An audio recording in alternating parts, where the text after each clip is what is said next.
Money that is to go into the system for renewable energy across the world alone is in $1 trillion a year. If you look at anybody's estimates, right?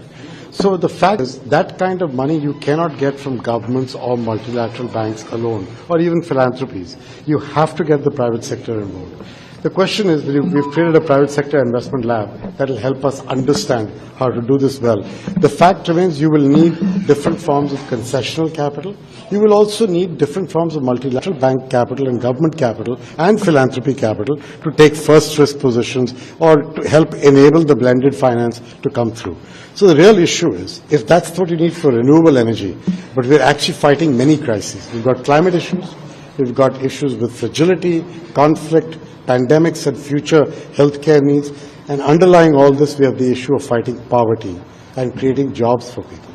So I think the requirements are immense.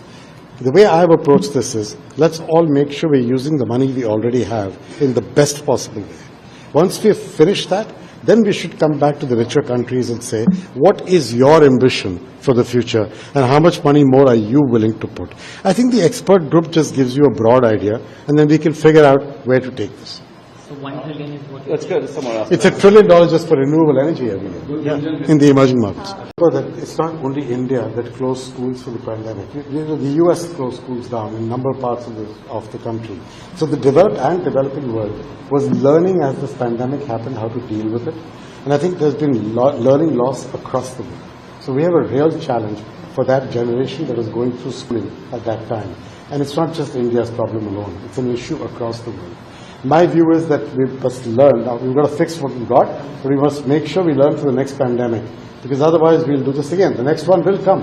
It's a question of how long before it does come. That, to me, is the bigger issue.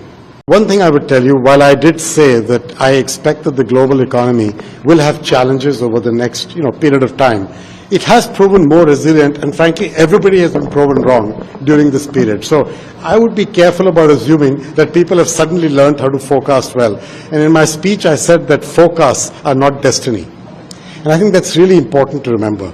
India is doing a lot of things which has allowed it to stay ahead. You've just had a great growth year. And most countries would be very happy with the 7% growth rate in this environment. So I'm a little more optimistic about where this could go. My general sense is, if there's a global slowdown, the one thing that India has going for it is the very high percentage of its GDP that comes from domestic consumption.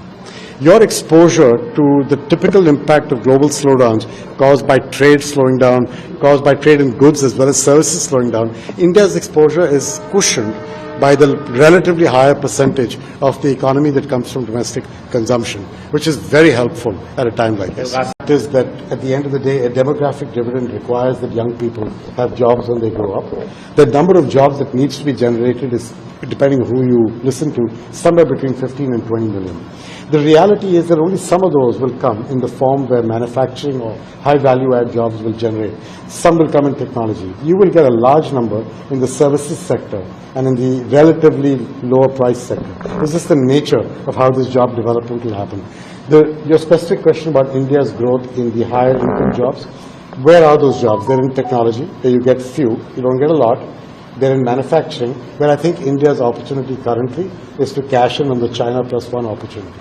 This opportunity won't stay open for 10 years. This is a 3 to 5 year opportunity when the supply chains start relocating, or let's say not relocating but adding on in another location. That's going to need work, and it is one of the topics that I'm going to be discussing in the government today. Thank you. Poverty, frankly, around the world, the gains we made on poverty over the last 3 to 4 decades, it took a little bit of a setback. By the pandemic, as well as climate change, as well as fragility and wars, and now the higher debt issues in some countries because of interest rates. All of these set things back. But I think India has had an advantage over this in that your economy has been growing. You had a year or two of challenges during the pandemic. You've come out of it relatively strong. If you can maintain this momentum, the best way to tackle poverty is growth and jobs. The best way, I said this in Paris, to drive a nail in the coffin of poverty is growth and jobs. Every other way is temporary. You have to provide skilling for those jobs. You have to provide education for those jobs. You have to provide health care so people grow up healthy. But finally, it's about growth and jobs. And your country is focused on that. So I'm actually more optimistic today with all the infrastructure investment that has been going on, and with all the investment in digital and physical infrastructure, and what I saw today in the skilling space, I'm actually more optimistic today than I was in prior years. So, Thanks, everyone. thank you all very much.